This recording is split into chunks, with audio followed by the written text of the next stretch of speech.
Microsoft Excel के workbook के sales को फॉर्मेट करने के लिए बहुत सारे ऑप्शंस हैं। हम रिबन के होम टैब में जाके सेल्स को फॉर्मेट कर सकते हैं या फिर कोई भी सेल सिलेक्ट करके राइट क्लिक करके फॉर्मेट सेल्स का यूज कर सकते हैं। फॉर्मेट सेल को यूज करके ऐसा एक डायलॉग बॉक्स ओपन होगा।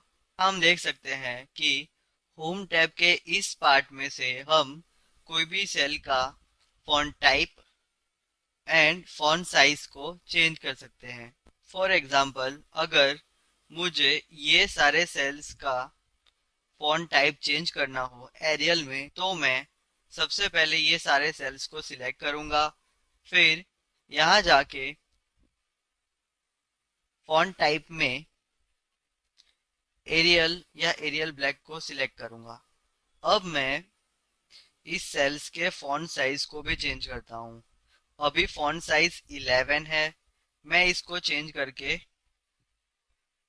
12 या फिर 8 कर देता हूँ।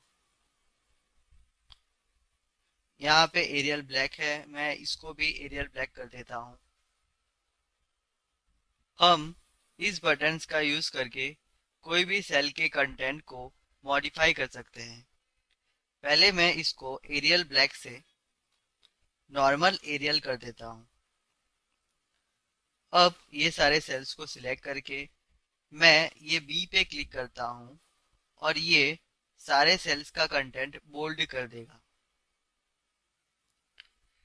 ये बटन को मैं वापस प्रेस करूंगा और बोल्ड इफेक्ट रिमूव हो जाएगा। सिमिलरली, अगर मैं इस बटन को क्लिक करूंगा तो ये सेल्स के कंटेंट को इटैलिक में कन्वर्ट कर देगा और वापस मैं इसको क्लिक करूंगा तो ये इफेक्ट भी कैंसिल हो जाएगा। अगर मुझे कोई पर्टिकुलर सेल का कंटेंट और कोई पर्टिकुलर सेल्स का कंटेंट को अंडरलाइन करना हो तो मैं इस बटन का यूज करूंगा। ये सेल्स में बॉर्डर ऐड करना भी बहुत इजी है। सबसे पहले मैं ये सारे सेल्स को सिलेक्ट कर लूंगा। फिर यहाँ जाके हमें ये सारे बॉर्डर ऑप्शंस मिलते हैं। मैं इसमें से ऑल बॉर्डर्स को सिलेक्ट कर लेता हूँ और हमें हमारी बॉर्डर देखने को मिल जाती है। ऐसे ही हम सारे सेल्स को सिलेक्ट करके कोई और बॉर्डर ऑप्शन भी सिलेक्ट कर सकते हैं फ्रॉम हियर, जैसे कि bottom border, top border, left, right, no border, outside border, etcetera. अगर हमें इनमें से कुछ पसंद नहीं आ रहा तो हम मोर बॉर्डर का यूज करके और भी ऑप्शंस को एक्सप्लोर कर सकते हैं। हमें फॉर्मेट सेल का यूज करके भी बॉर्डर ऑप्शंस मिल सकते हैं।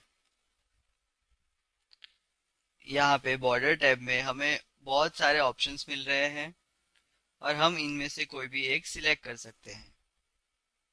फॉर एग्जाम्पल, मैं यहाँ पे एक थिक बॉर्डर सिलेक्ट करूंगा और उसका कलर मैं डार्क ब्लू रखूंगा और इस बॉर्डर के ऑप्शन के मदद से मैं उसे जहां चाहूँ वहां लगा सकता हूँ, जैसे कि टॉप, बॉटम, लेफ्ट, राइट।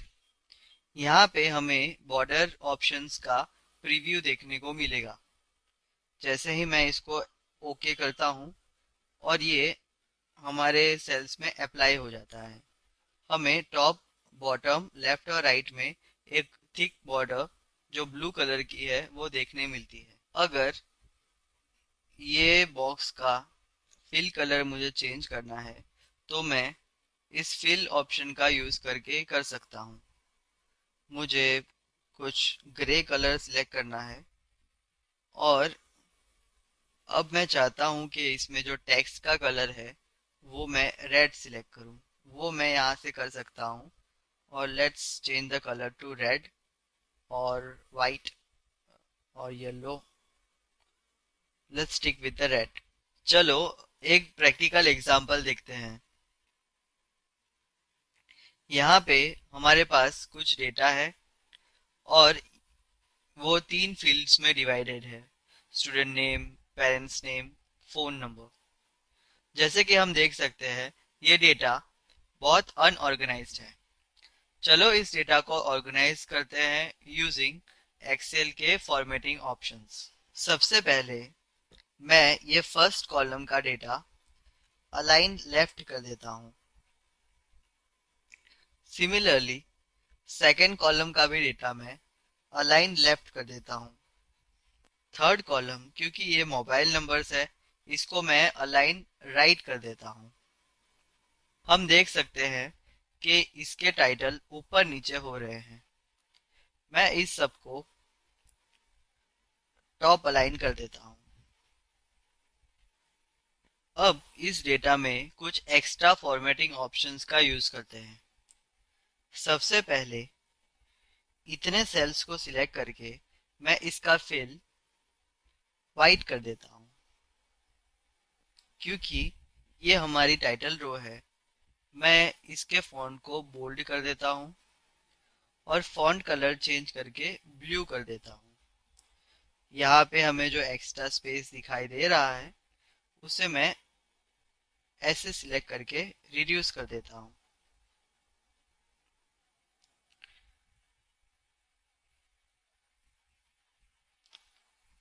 अभी यहाँ से जो बॉर्डर ऑप्शंस है उसको सिलेक्ट करके मैं नो बॉर्डर कर देता हूँ, तो यहाँ पे कोई भी बॉर्डर्स हमें दिखाई नहीं देगी।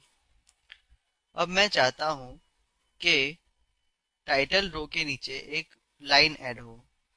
वैसा करने के लिए मैं इन सारी चीज़ों को सिलेक्ट करके यहाँ जाके मोर बॉर्डर्स पे जाऊंगा। कोई भी थिकनेस सिलेक्ट करूंगा, फॉर एग्जांपल ये कर लेता हूँ, और कोई भी कलर सिलेक्ट करूंगा। और मैं चाहता हूँ कि ये बॉर्डर टाइटल रो के नीचे प्लेस्ड हो, इसलिए ये थिकनेस को सिलेक्ट करके ब्लू कलर को सिलेक्ट करके मैं थर्ड ऑप्शन का यूज करूंगा एंड देन ओके। हम अगर चाहे तो ये एक्स्ट्रा रो और ये एक्स्ट्रा कॉलम को भी डिलीट कर सकते हैं और हमारा एंड रिजल्ट कुछ ऐसा दिखेगा। ये सारे फॉर्मेटिंग ऑप्शंस हमें हमारा डेटा बहुत अच्छी तरह ऑर्गेनाइज करने में हेल्प करता है। आज के लिए बस इतना ही। Thanks for watching, keep learning and growing.